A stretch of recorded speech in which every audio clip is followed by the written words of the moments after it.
Esoteric World, Chapter 21, England, 1888 to 1889. HPP's years in London were both remarkably productive in publications and notably influential in the response she evoked from those who met her. One of the most important of these responses was that of Annie Besant. William T. Stead, the social activist editor of the Pall Mall Gazette, who had received a review copy of the Secret Doctrine, enlisted Annie Besant to write that review.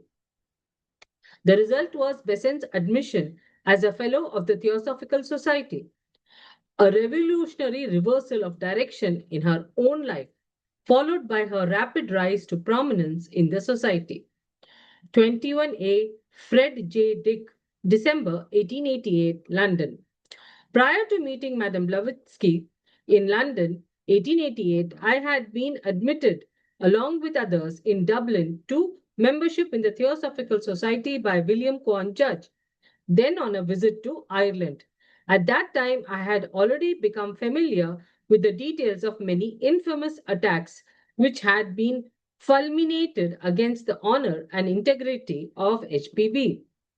The pettiness and the feebleness of all these stood out in clear contrast with the spiritual nobility of her writings in Isis Unveiled and the magazines edited by her, and such accusations but served to strengthen one's enthusiasm for the great principles which the man's underlie the idea of man's essential solidarity, to the philosophic rationale of which, demonstrated by her work and her references to the lore and knowledge of countless teachers throughout the long ages, she had devoted her life, energies, and her very heart's blood. Such attacks brought her unremitting suffering as affecting the cause she labored for.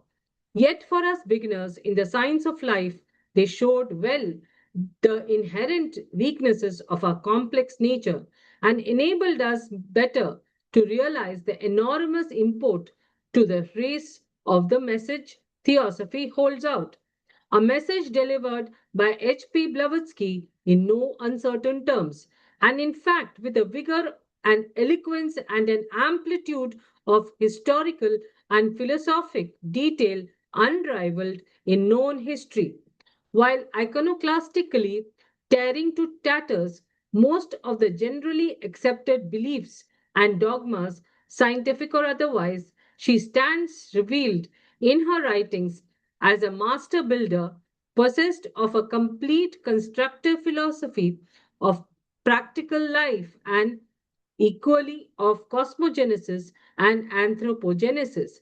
Her main purpose was to permeate the world with the ideas and teachings of the ancient wisdom religion, primal source of all the world religions.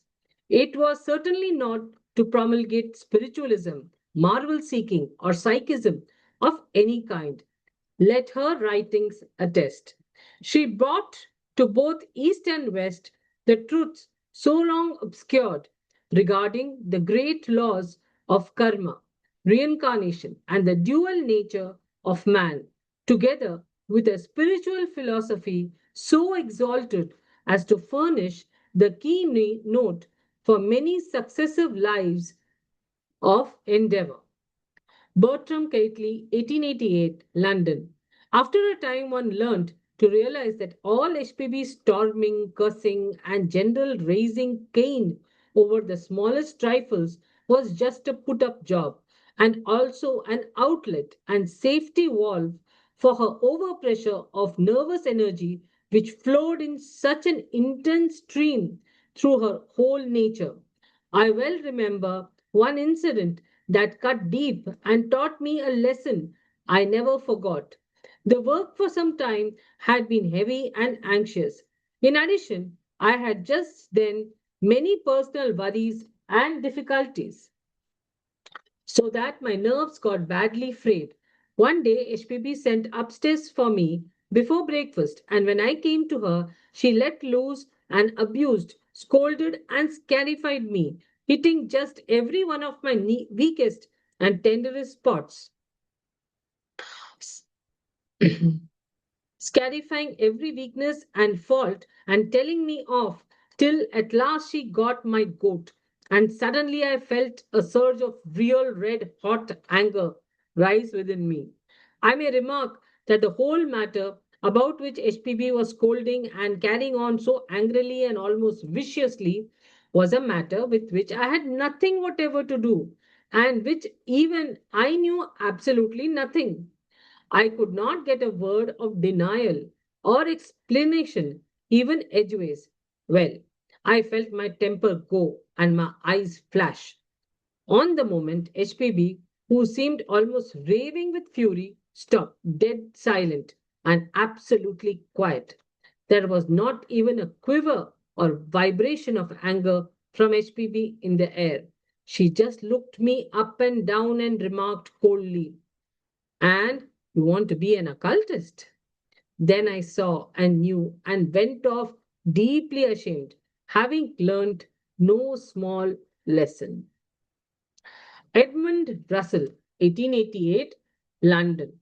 I knew HPB well in the last few years of her life and was often at her house in Lansdowne Road. The whole world clamored for her likeness. I persuaded her to go with me to a photographer. What a day! Wind and rain, and scurries of autumn leaves. She had no out of door clothes. Everything was given away as soon as brought to her. I never could have accomplished it without the aid of Countess Washmeister. Appointment made, the cab was kept waiting for hours. Unaccustomed to go out, she would not move. "You want my death. I cannot step on the wet stones." Shawls, scarves, fur were piled on. A sort of Russian turban tied over her head with a veil. Rugs spread from door to carriage.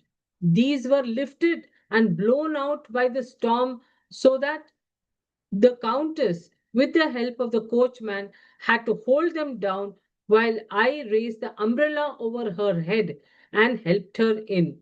Afterwards, the countess told me when she first came to London, wife of an ambassador from Sweden, two powdered footmen in livery followed her wherever she went.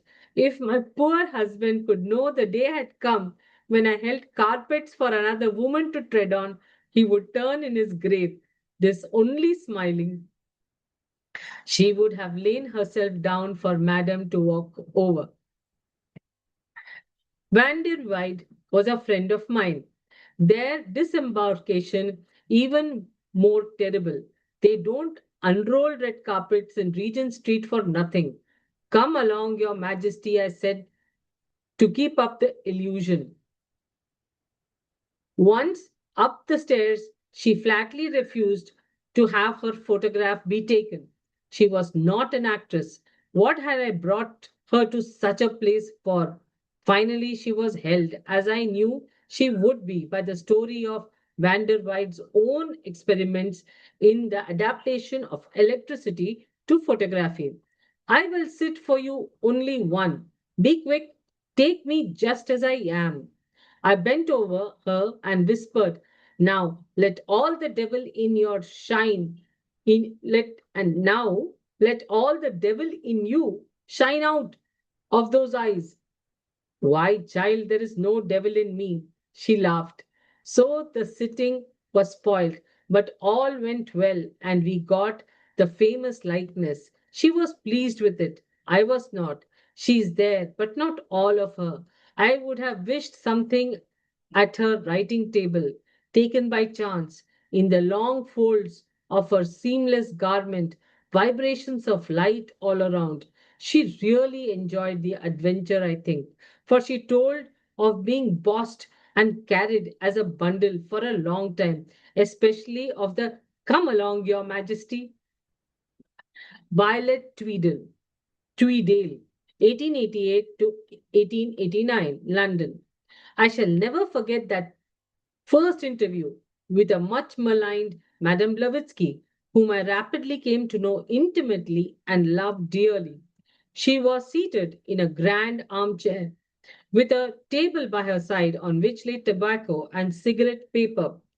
While she spoke, her exquisite taper fingers automatically rolled cigarettes. She was dressed in a loose black robe, and on her crinkly grey hair she wore a black shawl. Her face was pure calmuc. A network of fine wrinkles covered it. Her eyes, large and pale green, dominated the countenance. Wonderful eyes in their arresting, dreaming mysticism.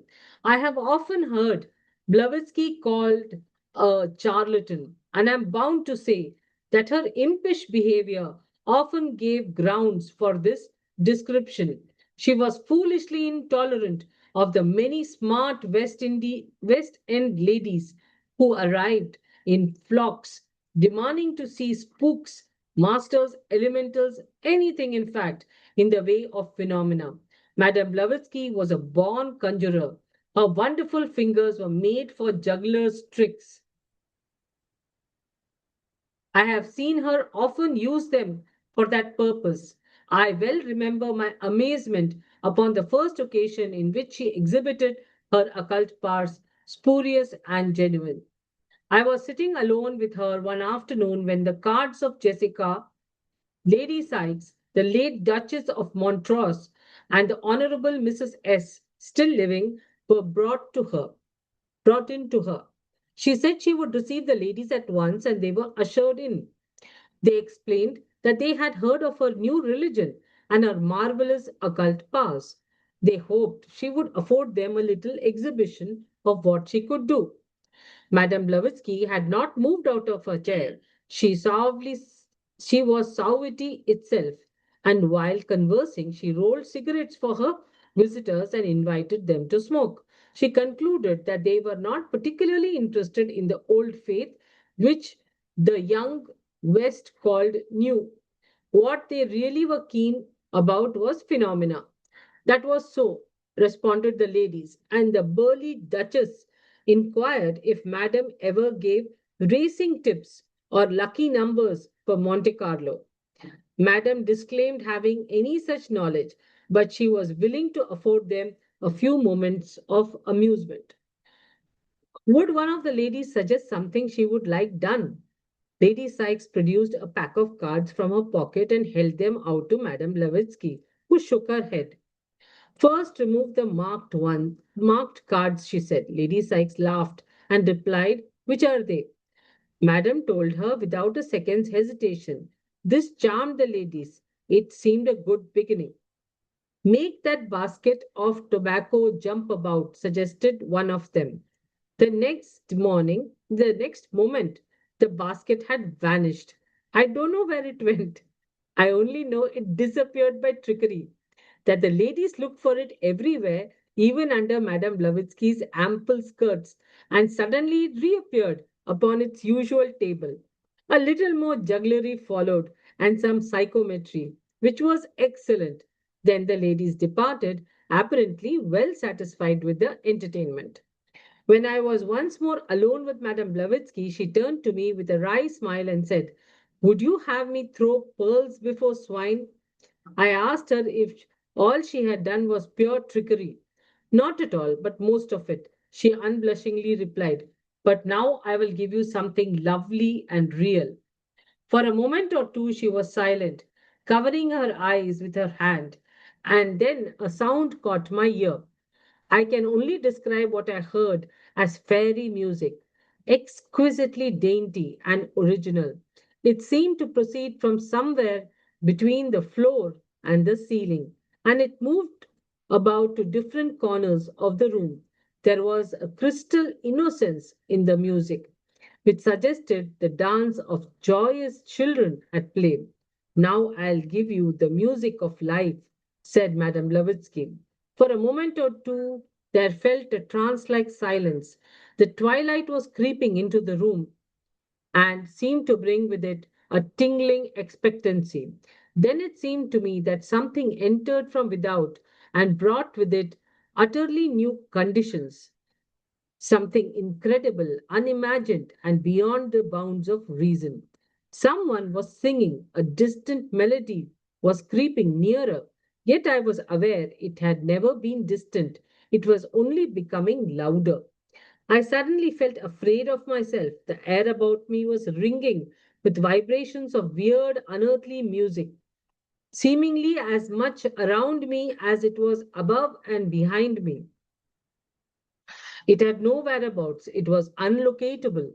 As I listened, my whole body quivered with wild elation and the sensation of the unforeseen. There was rhythm in the music, yet it was unlike anything I have ever heard before. It sounded like a pastoral, and it held a call to which my whole being wildly responded. Who was the player and what was his instrument? He might have been a flautist and he played with a catching lilt, a luxurious abandon that was an incarnation of nature. It caught me suddenly away to green Sicilian hills where the pipes of unseen players echo down the mountain sides. As the pipes of Pan once echoed down through the rugged gorges and purple vales of Hellas and Thrace. Alluring though the music was and replete with the hot fever of life, it carried with it a thrill of dread. Its sweetness was cloying, its tenderness was sensuous. A balmy scent crept over through the room of wild thyme, of herbs, of asphodel, and the muscadine of the wine press. It enwrapped me like a odorous vapor. The sounds began to take shape and gradually mold themselves into words.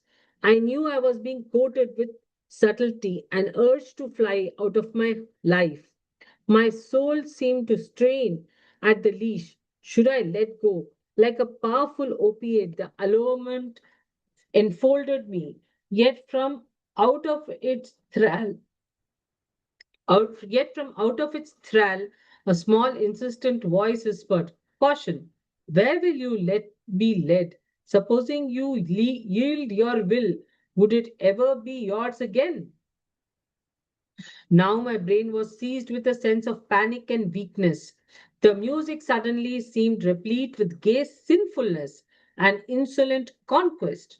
It spoke the secrets which the nature's myth so often murmurs to those who live amid great silences, of those dread mysteries of the spirit which yet invest it with such glory and wonderment. With a violent reaction of fear, I rose suddenly, and as I did so, the whole scene was swept away from out of the range of my senses. I was back once more in Blavatsky's room with a creeping twilight and far off hoarse roar of London stealing in at the open window. I glanced at Madame Blavatsky. She had sunk down in her chair, and as she lay huddled in deep trance, she had floated out with the music into a sea of earthly oblivion. Between her fingers, she held a small Russian cross. I knew that she had thrust me back to the world and still claimed me, and I went quietly out of the house into the streets of London. On another occasion, when I was alone with Madame Blavatsky, she suddenly broke off our conversation by lapsing into another language, which I supposed to be Hindustani. She appeared to be addressing someone else, and on looking over my shoulder, I saw we were no longer alone. A man stood in the middle of the room. I was sure he had not entered by the door, window, or chimney. As I looked at him in some astonishment, he salaamed to Madame Blavatsky and replied to her in the same language in which she addressed him. I rose at once to leave her, and as I bade her good bye, she whispered to me, Do not mention this. The man did not seem aware of my presence. He took no notice of me as I left the room. He was dark in color and very sad looking, and his dress was a long black cloak and a soft black hat, which he did not remove, pulled well over his eyes. I found out that evening that none of the general staff were aware of his arrival. and I saw him no more. Annie Besant, Spring 1889. Since 1886, there had been slowly growing up a conviction that my philosophy was not sufficient, that life and mind were other than more than I had dreamt. Psychology was advancing with rapid strides. Hypnotic experiments were revealing unlooked for complexities in human consciousness. I studied the obscurer side of consciousness, dreams, hallucinations. The phenomena of clairvoyance, clairaudience, thought reading were found to be real.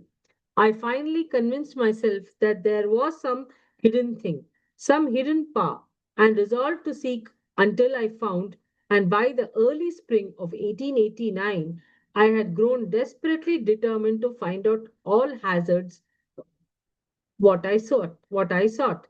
At last, sitting alone in deep thought as I had become accustomed to after the sun had set, filled with an intense but nearly hopeless longing to solve the riddle of life and mind, I heard a voice that was later to become to me the holiest sound on earth, bidding me to take courage, for the light was near.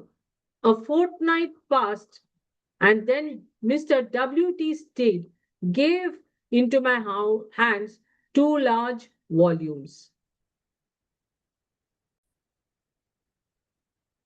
Can you review these?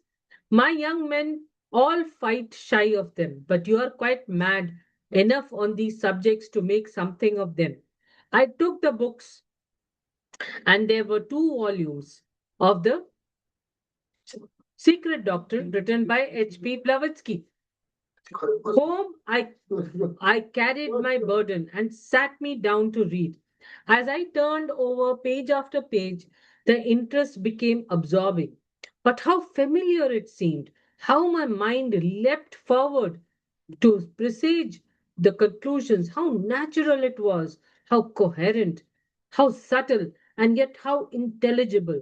I was dazzled, blinded by the light in which disjointed facts were seen as parts of a mighty whole, and all my puzzles, riddles, problems seemed to disappear. I wrote the review and asked Mr. Steed for an introduction to the writer, and then sent a note asking to be allowed to call. I received the most cordial of notes, bidding me come, and in the soft spring evening, Herbert Burroughs and I, for his aspirations were as mine on this matter, walked from Notting Hill Station, wondering what we should meet, to the door of 17 Lansdowne Road. A pause, a swift passing through hall and outer room, through folding doors, thrown back, a figure in a large chair before a table, a voice vibrant, compelling. My dear Mrs. Besant, I have so long wished to see you. And I was standing with my hand in her firm grip and looked for the first time in this life straight into the eyes of HPB. I was conscious of a sudden leaping forth of my heart. Was it recognition? And then I am ashamed to say, a fierce rebellion, a fierce withdrawal, as of some wild animal. When it felt a mastering hand, I sat down after some introductions that conveyed no ideas to me and listened. She talked of travels of various countries, easy, brilliant talk. Her eyes veiled, her exquisitely molded fingers rolling cigarettes incessantly. Nothing special to record, no word of occultism, nothing mysterious. A woman of the world chatting with her evening visitors.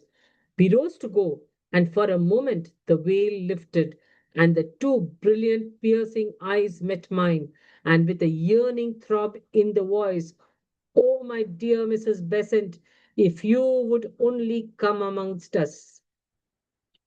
I felt a well nigh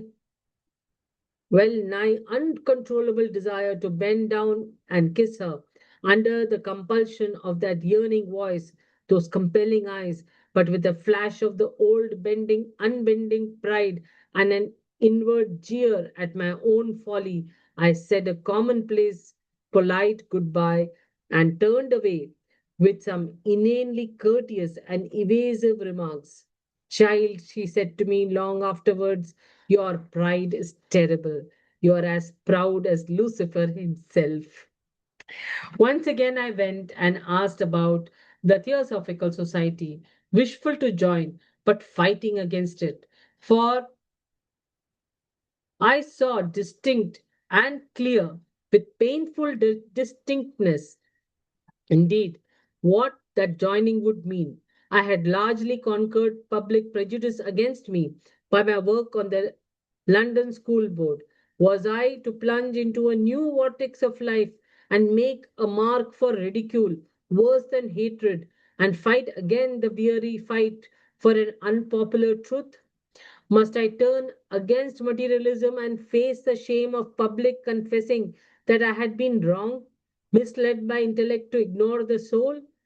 What would be the look in Charles Bradlaugh's eyes when I told him that I had become a theosophist?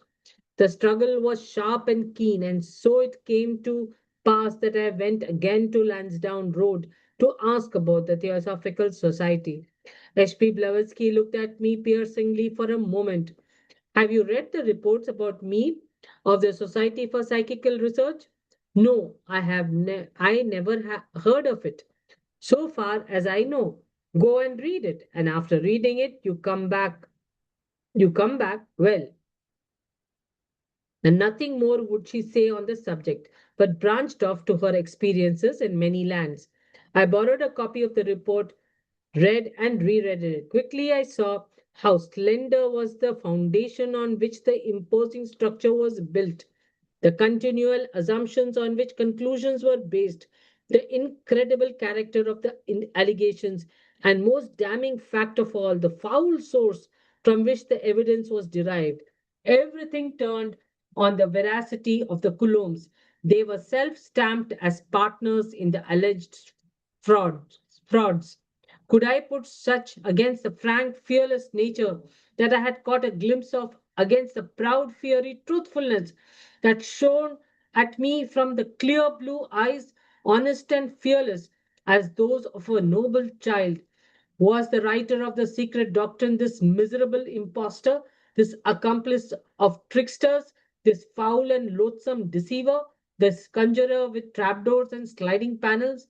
I laughed aloud at the absurdity and flung the report aside with the righteous scorn of an honest nature that knew its own kin when it met them, and shrank from the foulness and baseness of a lie. They never saw me at the Theosophical Publishing House. Sorry. The next day saw me at the Theosophical Publishing Company's office at 7 Duke Street, Adelphi, where Countess Washmeister, one of the leaflets, one of the least, one of the least of HPB's, one of the greatest of HPB's friends, was at work. And I signed an application to be admitted as the fellow of the Theosophical Society. Let me read that again. The next day saw me at the Theosophical Publishing Company's office at 7 Duke Street, Adelphi, where Countess Washmeister, one of the greatest of HPB's friends, was at work, and I signed an application to be admitted as the fellow of the Theosophical Society. On receiving my diploma, I betook myself to Lansdowne Road, where I found HPB alone. I went over to her, bent down, and kissed her, but said no word. You have joined the society? Yes. You have read the report? Yes. Well, and knelt down before her and clasped her hands in mine, looking straight into her eyes. My answer is, will you accept me as your pupil and give me the honor of proclaiming you my teacher in the face of the world? Her stern, set face softened. The unwanted gleam of tears sprang to her eyes, and then, with a dignity more regal, she placed her hand upon my head. You are a noble woman May Master bless you.